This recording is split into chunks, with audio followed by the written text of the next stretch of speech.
Сюда вот мы сегодня заехали. Княжество великое.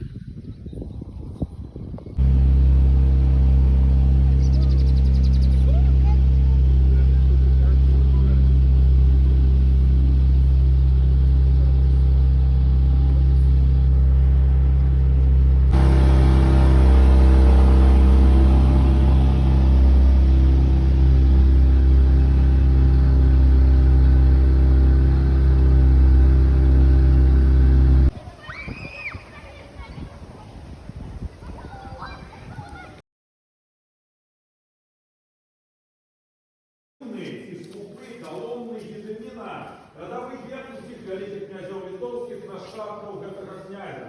Ну а свайго найвышэйшага ўздыму і розквіту держава досягнула при Вітаўце.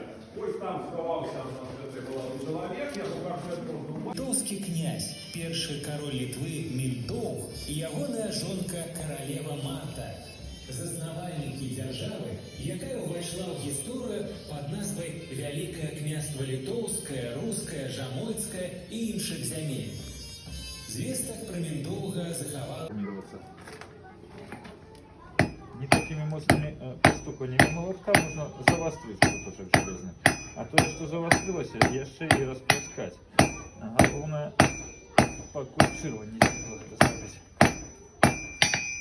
И завострить.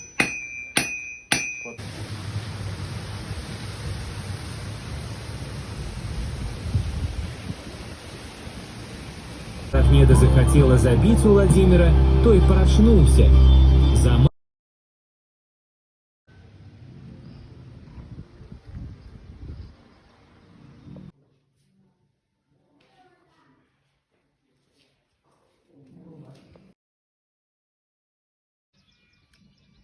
Вот еще один водоемчик для рыбалки.